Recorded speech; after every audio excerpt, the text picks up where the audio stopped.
Bienvenidos, queridos hermanos, de Ser Sansón no basta, al estudio del libro de Oseas, el amor que desafía. Este libro que ha venido a confrontarnos de una manera que lo necesitábamos. Necesitábamos entender de que el amor no era un sentimiento, que el amor era una decisión en la figura del Señor.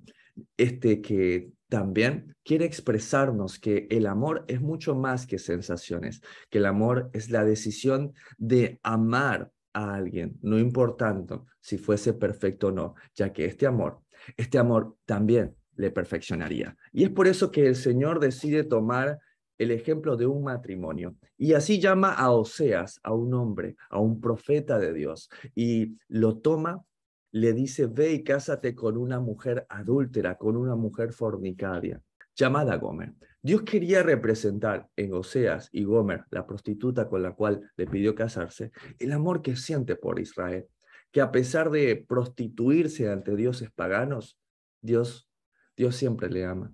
Por eso esta es una profecía diferente, donde un hombre no solamente habla de aquello lo que el Señor le ha dicho que diga, sino que también vive la profecía en carne propia.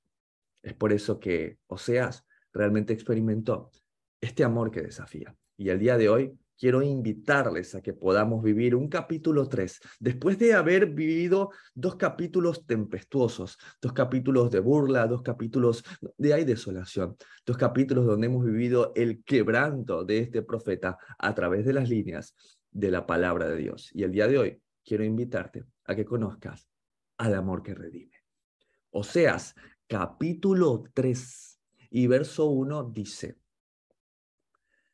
me dijo otra vez el Señor, ve, ama a una mujer amada de su compañero, aunque adúltera, como el amor del Señor para con los hijos de Israel, los cuales miran a dioses ajenos y aman tortas de pasas. Dios dirige a Oseas a que vuelva con su mujer y le da dos instrucciones que son para Oseas, pero ¿qué tal si las piensas para ti también? Le dice: ve y ama. Paso 1, acércate. Paso 2, ámala. Y nada más que eso. Oseas no recibe consideraciones en cuanto: ¿tú qué piensas de amar a esta mujer que te ha lastimado? ¿Tú qué piensas de amar a esta mujer, a esta esposa que no te ha honrado? ¿Tú qué piensas de ello? Y si Dios no le pidió permiso a Oseas para darle esta orden, este mandamiento, ¿qué nos hace pensar a nosotros que también nos daría las mismas chances? ¿Qué nos hace pensar a nosotros que nos daría la oportunidad que ni a Oseas le fue dado? Por lo tanto, aquí vemos con claridad, amados hermanos, que en el amor, un número uno, no hay reclamos, que en el amor no hay pasados, que amar es una decisión y no una sensación. Dios le dice a Oseas: ve y ama a esta mujer, aunque sea difícil y doloroso de amar. Y yo me imagino a Oseas al principio, cuando recibe el llamado lleno de ilusiones en ese altar, con ideas románticas, con ese amor que en cierta forma quiere redimirla, pero dice: bueno, ahora la voy a redimir, yo la voy a enseñar a amar, yo la voy a enseñar lo que es la palabra de Dios, y acepta el desafío de mostrarle qué es realmente el amor. Pero ahora, después de haber sido lastimado, después de haber sido vituperado, quien me va a mostrar lo que es realmente amar es Dios, en este difícil campo de batalla que se llama matrimonio. Hermano Lincoln, no me puede decir eso. Yo vengo a este grupo a abrir mi corazón y tal vez a que me consuelen un poco acerca de la dificultad que estoy pasando en el matrimonio. Y ahora resulta que usted me dice que ese desafío Dios lo había pensado de antemano. Totalmente. Yo que el día de hoy quería que me consolaran, resulta que lo que dice el Señor es: ve y ama a esa mujer, por difícil que sea. ¿Saben qué? Las Escrituras nos muestran que el amor es un gran asunto de voluntad. Y cuando nos dirigimos a nosotros mismos a amar a alguien que Dios nos dice que debemos amar, puede y va a pasar. ¿Por qué? porque somos varones, porque tenemos la imagen de aquel que nos dijo cómo debía ser un varón. Este es el porqué, ya no estamos más enamorados. No es un fundamento bíblico válido para que una mala relación o el divorcio aparezcan en la vida. ¿Sí? Hay que entender que esta orden de ver y amar va más allá de nuestra voluntad y es algo que el Señor está dispuesto inclusive a renovar en nuestros corazones. Al menos eso es lo que habla el Evangelio, porque uno diría, sí, pero este fue el ejemplo de Oseas y de Gomer, una prostituta, un hombre santo, y bueno, ni mi esposa llega a esos niveles, y ni que se diga yo, que a santo y a profeta ni me acerco. Sin embargo, ya lo habíamos visto en nuestras sesiones de A Corazón Abierto, las 5 claves de Efesios 5. Atención, caballeros, porque el mandamiento del Señor dice en el verso 25, maridos, amad a vuestras mujeres, así como Cristo amó a la iglesia. Punto. El Señor tampoco nos está preguntando. No dice a maridos, vengan, critican y corrigen a sus esposas. El paso 1 es amar a nuestra esposa. Hermano, pero es muy difícil de amarla. Y sí, si el Mesías fue capaz de dar su vida y morir por ella, ¿qué crees que nos va a tocar a nosotros? Así que paso 1, amarla. Paso 2, entregarse a sí mismo por ella. Entregar aún mi ira, entregar aún mi enojo, a entregar aún algo que me cuesta. Es que, hermano Lincoln, usted no conoce ni a mi esposa ni a mi carácter, que aún yo creo que me estoy excediendo, creo que estoy dando demasiado. Y bueno, si no se ha entregado tu vida aún por ella, aún nos falta. Él dice, ámenla como yo amo en la iglesia, que estuve dispuesto a entregar todo de mí, a morir a mí mismo por causa de ella. 26. ¿Para qué? Para santificarla, habiéndola purificado en el lavamiento del agua por la palabra, a fin de presentársela a sí mismo a una iglesia gloriosa que no tuviese mancha ni arruga, ni cosa semejante, sino que fuese santa y sin mancha. Y todos queremos el paso 5. A todos nos gustaría este paso directamente desde el matrimonio, desde el primer día, presentar una iglesia gloriosa, pero la verdad es que no es así. Para tener el paso 5, pues necesitamos el paso 1, y es amar a nuestra esposa. ¿Y cómo? Como yo creo, y no es como yo creo, es como mi esposa lo anhela y lo necesita. Nosotros, ¿qué anhelábamos y qué necesitábamos de Dios? Salvación. Y uno diría, sí, pero mejor le doy chocolates y no voy y muero en una cruz por ella. Pero era la forma en cómo nosotros necesitábamos ser amados. ¿Por qué? Muy sencillo. Jesús realmente pagó una deuda que no debía, porque yo tenía una deuda que no podía pagar. Y ese es el principio de su amor, amar de la forma como yo anhelo ser amado, cuando muchas veces ni siquiera yo mismo sé qué es amar. Y ese es el desafío como esposos, amar de la manera que la otra persona anhela ser amada, perdonar de la manera que la otra persona desea el perdón o desea ser perdonada. El paso número 2 para decir que yo amé a alguien es haberme entregado. Es decir, que si yo digo amar a mi hermano, amar a mi padre, amar a mi madre y amar a mi esposa o a mis hijos, la pregunta es, ¿yo me he entregado por completo? ¿Yo he sido capaz de morir a mí mismo? ¿He muerto a mis vanos deseos? ¿He muerto a querer la consideración de mis hijos? ¿El respeto que me merezco, que tiene que darme mi esposa? ¿Qué tal el lugar que debe darse en mi casa como hijo delante de mis padres? Amar y luego estar dispuesto a entregarte a ti mismo por causa de ella. ¿Para qué? Eso provocará santidad. Hermano Lincoln, pero ¿cómo puede ser eso que provoque santidad? Y bueno, lo dice la Escritura, que cuando el esposo que se consagra a Dios aún tiene una esposa inconversa, dice que aún esa relación a causa de su esposo termina santificándola. Hermano Lincoln, eso es como nosotros y Dios. Yo soy lo peor que existe, soy un vano pecador, pero Él me santifica, no porque yo sea santo, pero es porque estar cerca de Él, cerca de su santidad, me cubre. cerca de Él, de su santidad que cae sobre mí. Eso que hace, te purifica. Eso que hace, la purifica a ella. Pero constantemente estamos en un mundo lleno de contaminación.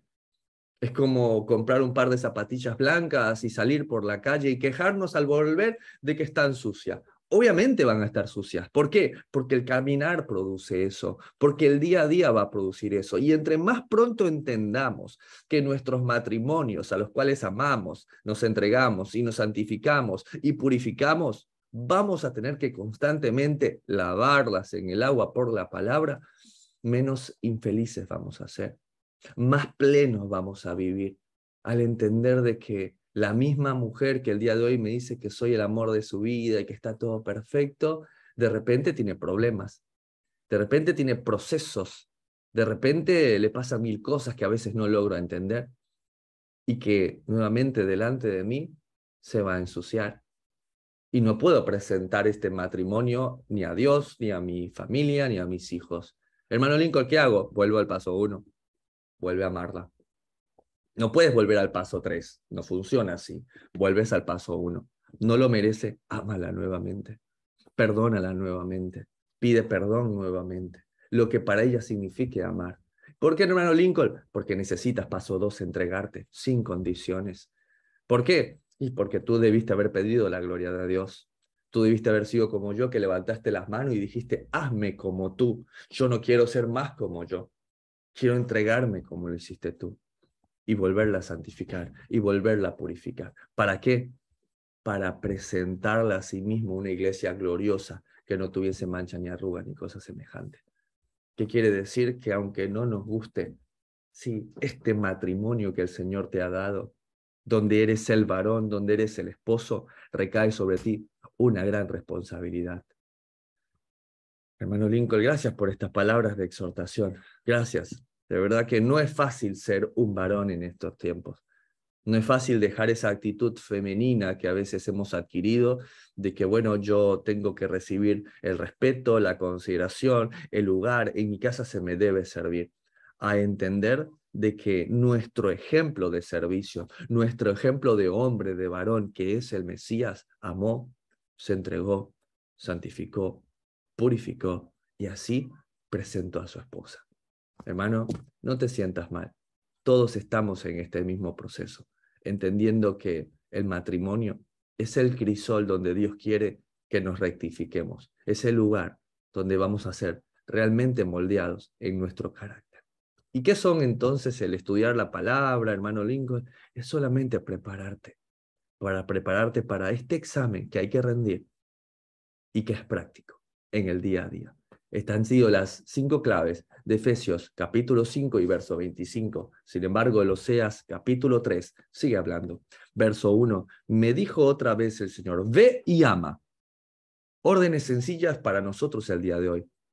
Y es una orden que el Padre nos está dando a una mujer amada de su compañera, aunque adúltera, como el amor del Señor para con los hijos de Israel, los cuales miran a dioses ajenos y aman tortas de pasas. Es tremendo.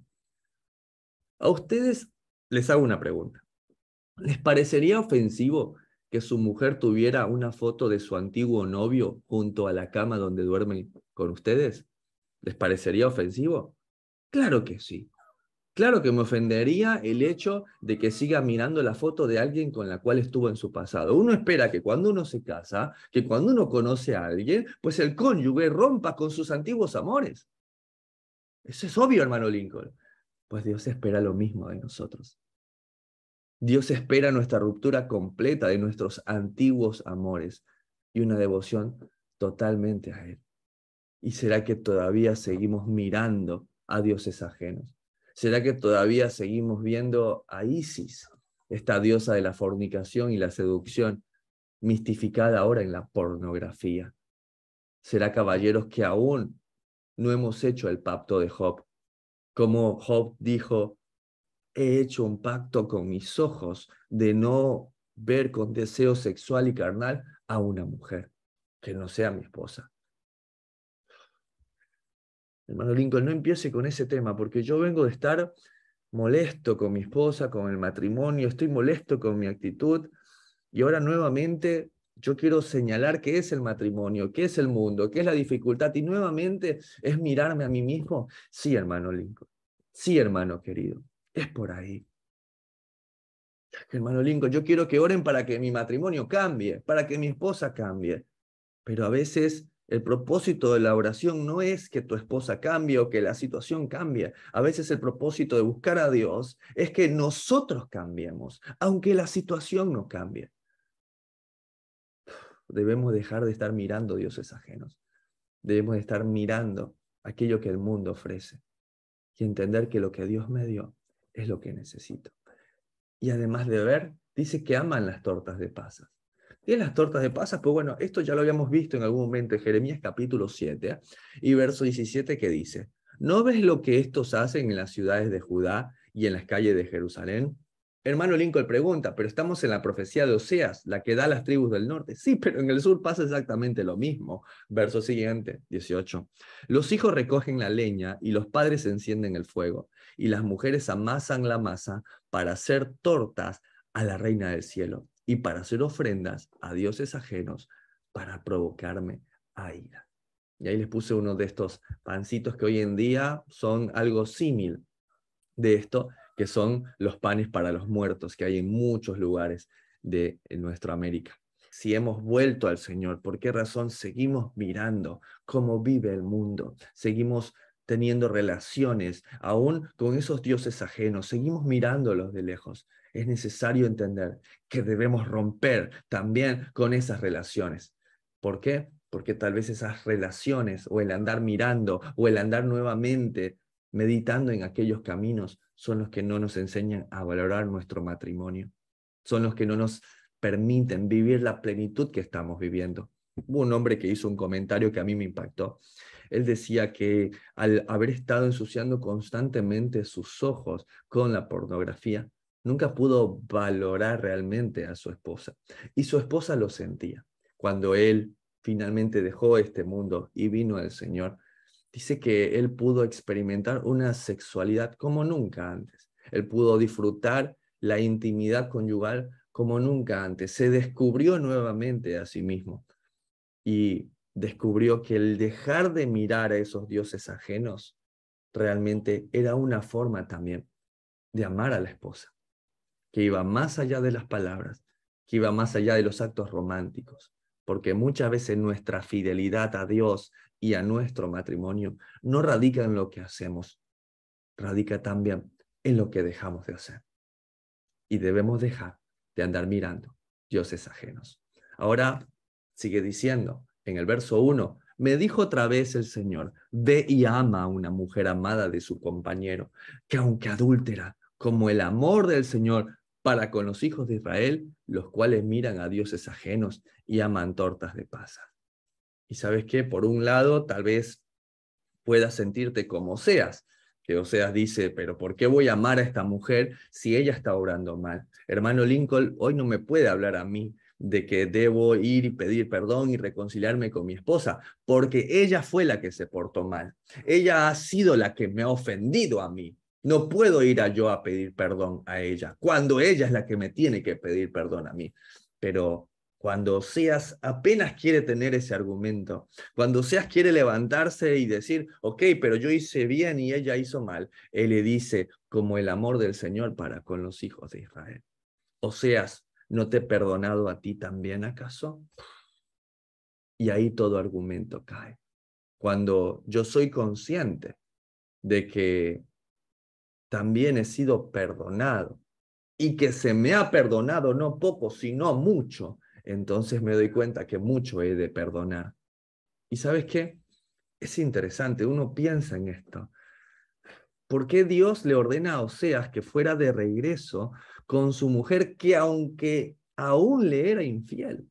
Ahora, esto no solamente es por el bien de Oseas y de su mujer Gomer, sino para que ellos también se pudieran convertir en una lección de la relación del Señor con su pueblo. Es que, hermano Lincoln, estas relaciones no existen. No existe este amor como el que está expresando el Señor por Israel, pero lo estamos viendo en Oseas y Gomer, lo estamos viendo en Yeshua y en nosotros. Hermano Lincoln, usted me está diciendo que Dios me está dando la oportunidad a mí, donde sea que estés. Dios nos está dando esta oportunidad de poder ser como seas, de poder ser como Yeshua, de poder ser como el mismo Dios amando a su pueblo, que ama a pesar de que el pueblo no se lo merece. ¿Sabes qué? Dios nos amó y amó a Israel a pesar de que ellos aún estaban dentro de un adulterio espiritual, pero el Señor aún así los amaba. Y cuando pensamos en la grandeza del amor y la compasión de Dios hacia nosotros, esto nos debiera de hacer aún más amorosos y compasivos y perdonadores hacia los demás. O sea, hermano Lincoln, que aún todo esto que Dios me permite vivir y recordarme en mi bajeza tiene que crear en mí un corazón más perdonador. Sí. De hecho, Lucas capítulo 7 y verso 36 dice, uno de los fariseos rogó a Jesús que comiese con él. Y habiendo entrado en casa del fariseo, se sentó a la mesa.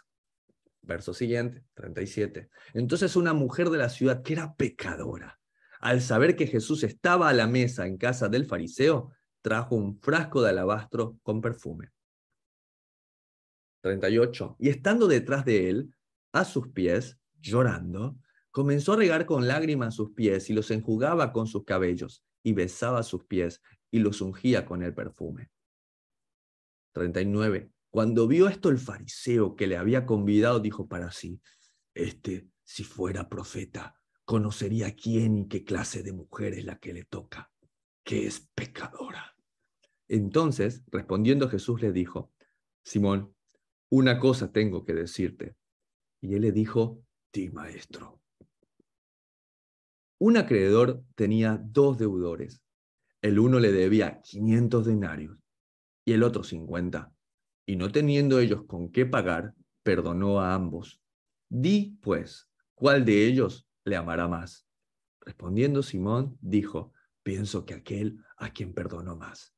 Y él le dijo, rectamente has juzgado.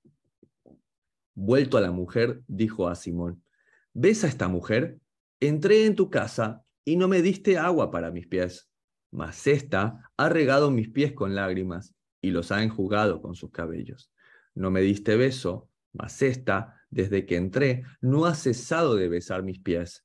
No ungiste mi cabeza con aceite, mas ésta ha ungido con perfume mis pies. Y a mí me llamó mucho la atención, ya que esto era una costumbre en Medio Oriente para los hebreos, el llegar a una casa y entender que los pies se ensucian y que uno no se podía sentar a comer con los pies sucios. Entonces existía un esclavo designado para esto, un siervo designado para lavar los pies. Era el puesto más vil y miserable de la casa.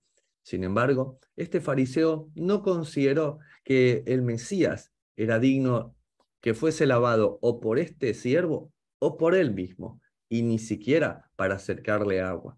Sin embargo, esta mujer termina amando al Mesías de la forma que él necesita ser amado. Totalmente. El fariseo amó a su manera. Él dijo, yo tengo hambre, pues el Mesías tiene hambre. Mientras que esta mujer lo que hizo fue limpiar sus pies. Vio la necesidad del maestro. Hermano Lincoln, nunca me había dado cuenta que la mujer vio la necesidad de Jesús. Limpió sus pies, a pesar de que todo el resto estaba limpio. Y a mí me impacta porque él empieza a hacer declaraciones que son las mismas que se harán en Yom Kippur. Son las mismas declaraciones que se harán el día del juicio. Porque tuve hambre y me diste de beber, porque tuve sed y me diste de beber, porque estuve enfermo y me visitaste, porque tuve frío y me cubristeis, porque tuve necesidad y esa necesidad la cubriste.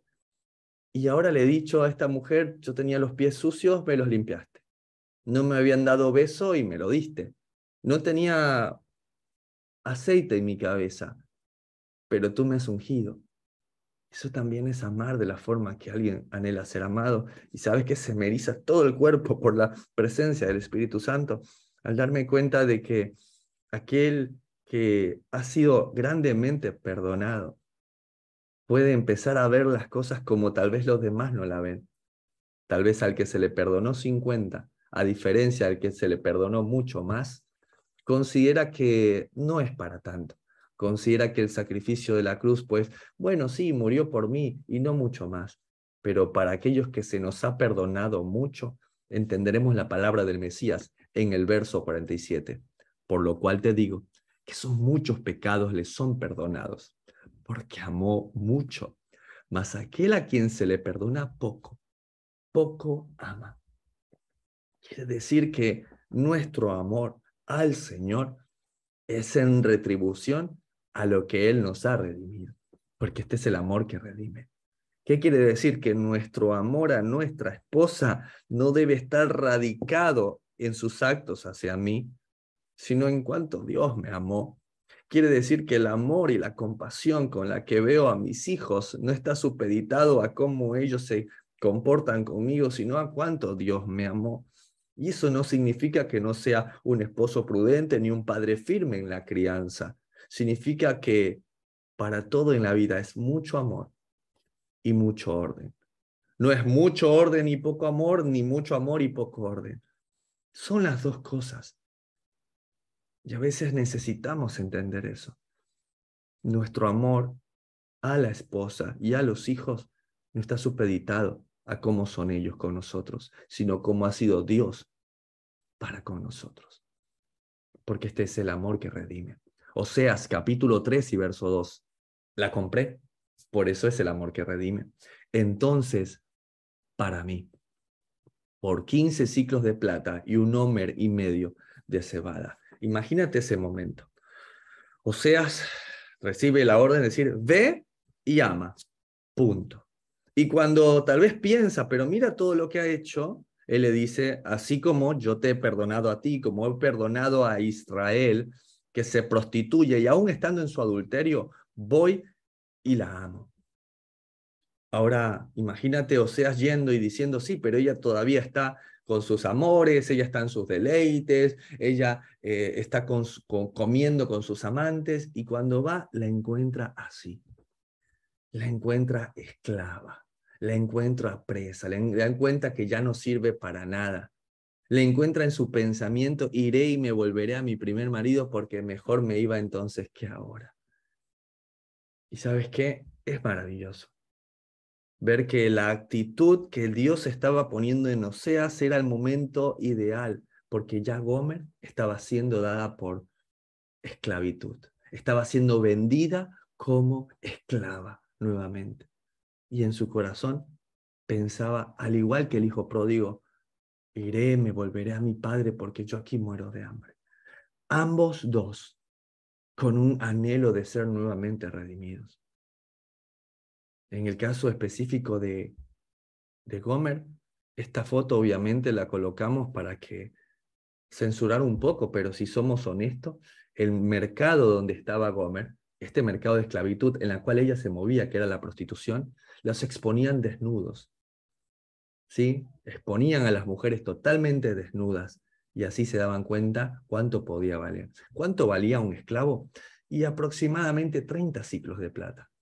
Hermano Lincoln, pero eso no es lo que dice Oseas capítulo 3 y verso 2, donde dice, la compré entonces para mí por 15 ciclos de plata y un homer y medio de cebada. Es interesante. ¿Por qué? Porque cuando él compra a Gomer, ¿sí? Ni siquiera está a la venta como una esclava, sino como algo ruin, como lo que aprendimos en el Salmo el día de ayer, como una escoria, como algo que ni siquiera sirve para esclava. Por eso la venden a la mitad de ese precio. Está de remate, Gomer. Está siendo totalmente abandonada y probando los frutos aún de su propia perdición. No vale ni para esclava, no vale para nada. Por eso vale la mitad, de hecho, de lo que vale un esclavo que fue muerto. Imagínate eso. Un esclavo cuando moría, alguien lo asesinaba, se pagaba 30 ciclos de plata. Ella no llega pero ni a una esclava muerta y la venden por 15 ciclos de plata. Y es muy interesante esto porque hice una investigación y cada ciclo de plata tiene aproximadamente 10 gramos, ¿sí? Y cada gramo está más o menos a unos 60 centavos de dólar. ¿Sí? Si tú multiplicas eso por los 15, son aproximadamente unos $100. $100 era lo que valía la vida de Gomer. La compró nuevamente. La compró como esclava. Imagínate esto, comprar a la esposa como esclava y terminarla redimiendo como esposa. ¡Wow! Y ahora para comprobarte que no solamente se compara ella, sino al hijo pródigo, el cual estaba con los cerdos. No sé si tú lo sabías, pero el alimento de los animales, sí, es la cebada. Y dice, de hecho, que lo que se pagó por ella fue 1,5 homer. Y es muy interesante, hice esta investigación que les quiero compartir. Homer es la medida para áridos, equivalente a la 10ª parte de un efa, como lo dice estos pasajes. A la luz de los hallazgos arqueológicos, con respecto a la capacidad de un bato, la medida equivalente para líquidos, se calcula que un efa equivalía a 22 litros. Compárese con Ezequiel en estos pasajes. Por lo tanto, una medida de Homer equivalía a 2,2 litros. ¿Por qué hice toda esta explicación? Porque la medida del Homer se perdió. ¿Sí? Nadie sabe a ciencia cierta o encontró una medida del Homer justamente. Lo que sí tenemos es el cálculo de un EFA. Es una medida para líquidos. Entonces, el EFA justamente contenía 22 litros. Y la Biblia dice que la 10ª parte de un EFA era un Homer. Por lo tanto, de allí sacamos que era eso, 2,2 litros, 2,2 kilos, era lo que tenía. Por lo tanto, lo que se dio por Gomer, imagínate, eran apenas la mitad de lo que se pagaba por un esclavo muerto y simplemente 1,5 homer de esto. Aproximadamente 3 kilos, si se quiere. Fue todo lo que se pagó por esta mujer. Sin embargo, volvemos a este amor que redime de forma literal, que la compró como una esclava y que bien podría haber dicho, listo, te gusta ser esclava, ¿no? Te gusta andar con tus amantes, pues ahora me sirves como esclava, pero la compró para redimirla como esposa. Verso 3, y le dije, tú serás mía durante muchos días, no fornicarás, ni tomarás otro varón, lo mismo haré yo contigo. La compró y podría haberle dado aquello que se merecía. Podría haberle dicho, te vendiste, te prostituiste como esclava, pues no serás más mi esposa, serás una esclava. Pero no lo hace. ¿Por qué? Porque Dios hizo lo mismo con nosotros. ¿Acaso no nos redimió también de nuestro pecado? Y en vez de tratarnos como a uno de tus asalariados, como dijo el hijo pródigo, nos puso un anillo en el dedo, mató al becerro gordo e hizo fiesta por nosotros. Pues de la misma manera vemos como el amor de Gomer, el amor de Oseas, finalmente es redimido. Oseas en la figura del Señor y Gomer en la figura de Israel. Pero el día de hoy te invito a que también nos veamos nosotros reflejados en ellos, que muchas veces el amor debe avanzar, el amor debe madurar. Y este amor que redime es uno de los más difíciles, porque solamente se redime cuando realmente duele. Él la compró como esclava, pero decide redimirla como esposa. Y Dios pudo haber hecho lo mismo con nosotros, como los ídolos, comprarnos y tenernos como esclavos, y no lo hizo. Él no quiso tenernos como siervos, como esclavos. Al menos eso lo dice Juan capítulo 15 y verso 14. Vosotros sois mis amigos, dice el Mesías, si hacéis lo que yo os mando. Ya no os llamaré siervos, porque el siervo no sabe lo que hace su Señor, pero os he llamado amigos, porque todas las cosas que oí de mi Padre os las he dado a conocer.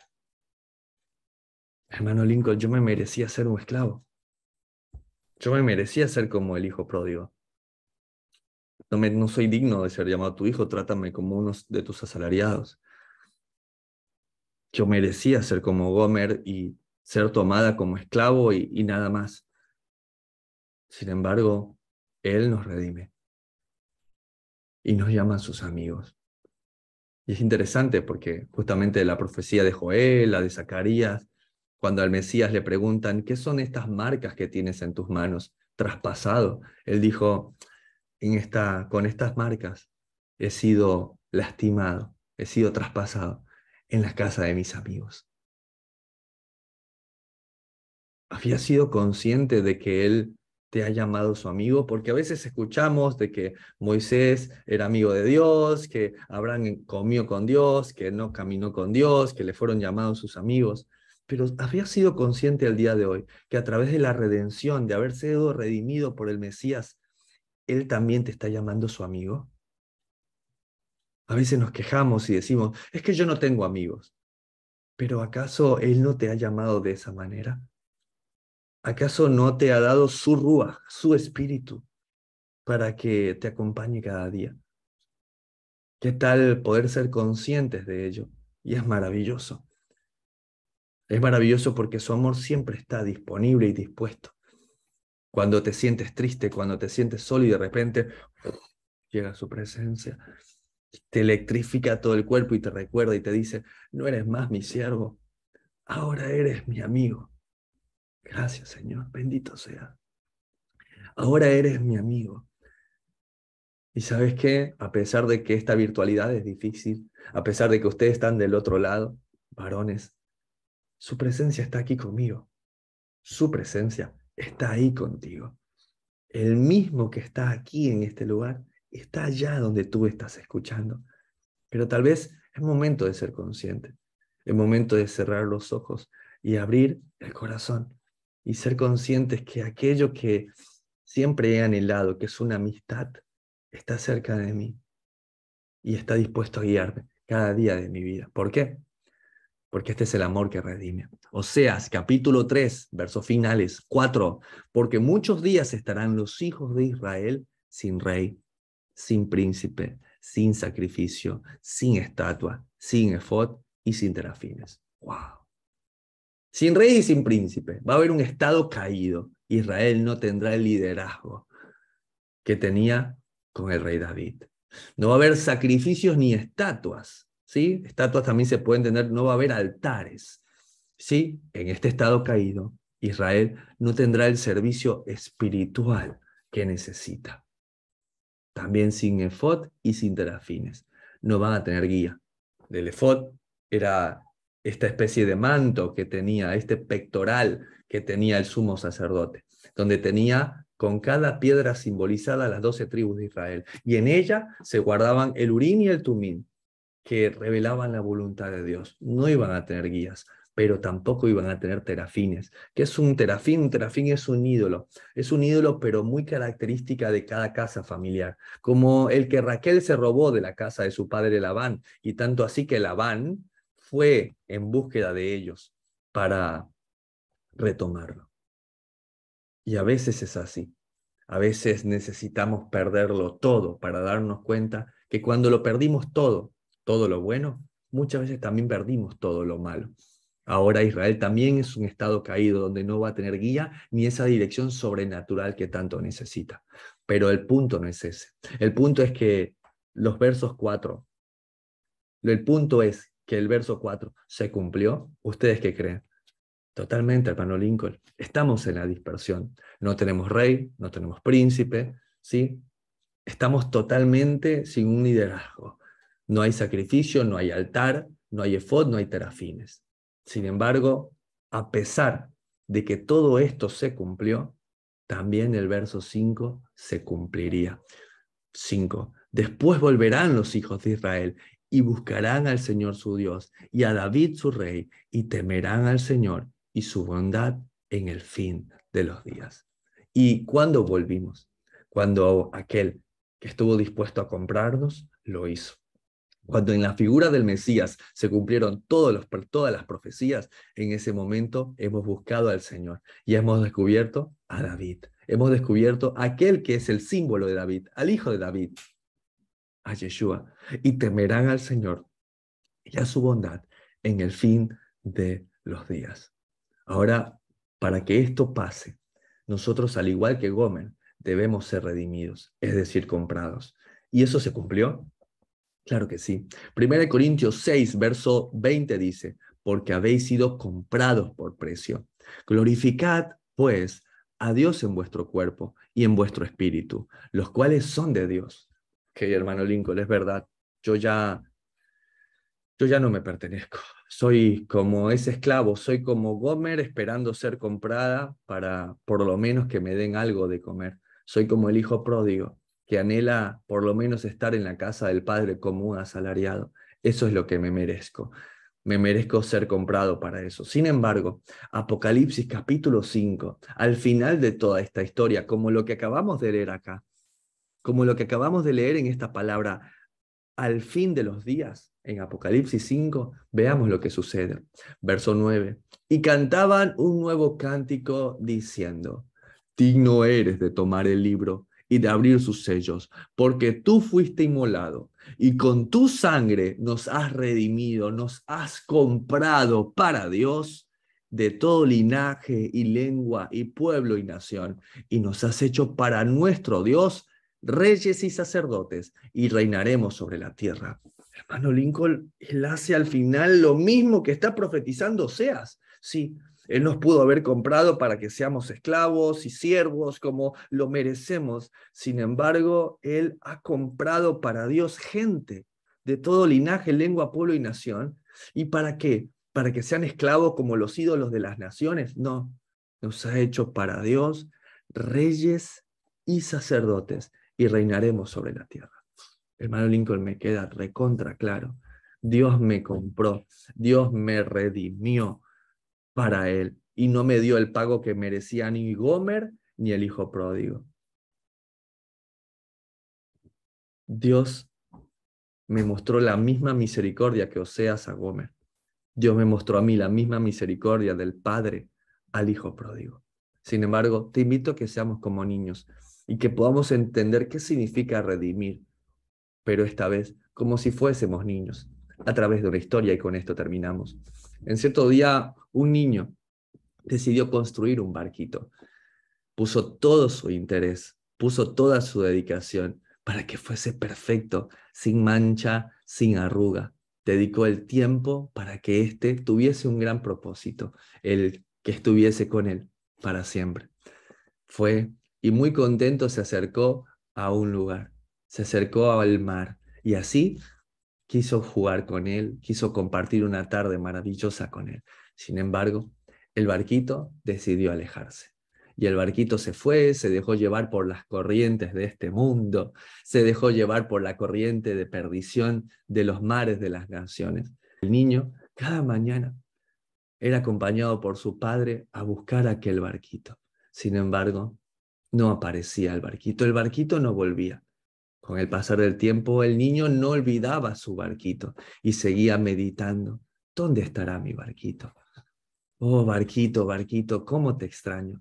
Barquito, deseo que estés aquí, a pesar de que no quieres volver. Un día, este niño pasa por una juguetería y se da cuenta que estaba el barquito que él había hecho, que el barquito que él había forjado y formado, el barquito que se había alejado por irse con las corrientes de este mundo, estaba ahora siendo vendido y lo habían puesto en una vitrina. Entonces, cuando se acerca al dueño y le dice, señor, señor, ese barquito es mío, ve que tiene mi nombre, ve que eso, yo lo formé, yo lo hice. Yo hice ese barquito me pertenece. Y el dueño le dijo, no, no, no, no, no. El barquito ahora es mío y se vende. Si quieres, paga por él. Igual, como está tan usado, te lo vendo a la mitad de lo que vale un verdadero barco. Aquel niño no lo dudó. Volvió a casa, vendió todo lo que tenía. Trabajó, se esforzó y empezó a reunir todo para poder comprar su barquito nuevamente. Y fue así como lo compró, lo limpió, lo arregló y volvió a salir con él. Esta vez a un río más apacible. Esta vez se acercó nuevamente a su barquito y le dijo, barquito, ahora eres 2 veces mío.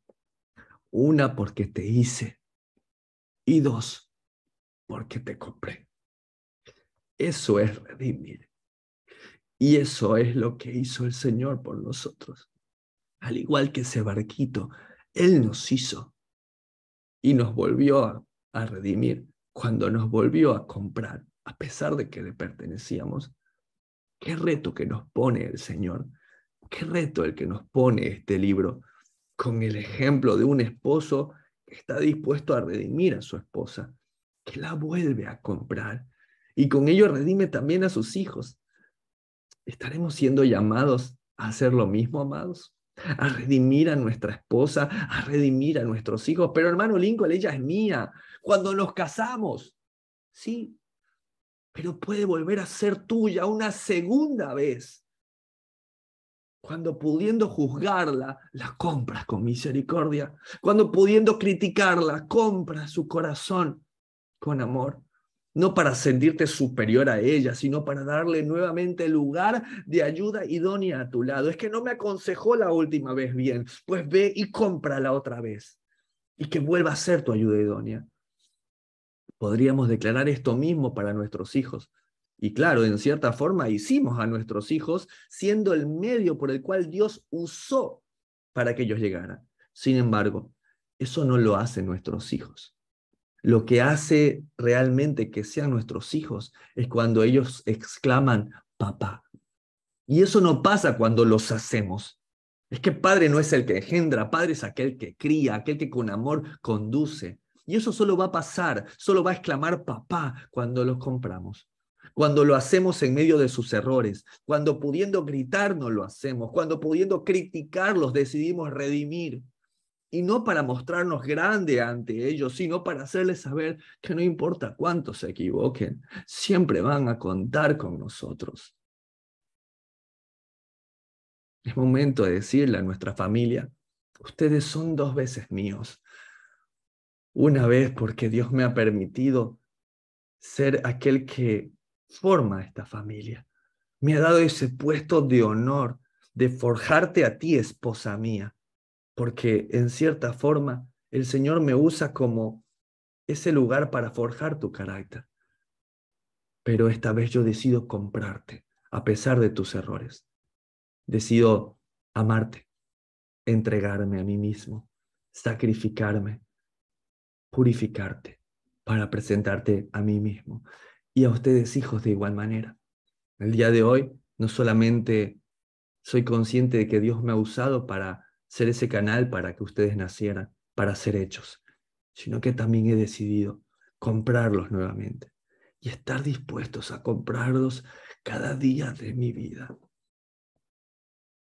Que solamente nos detenga la muerte, amados hermanos, que estemos dispuestos una y otra vez a decirles a nuestra familia, ustedes son 2 veces míos.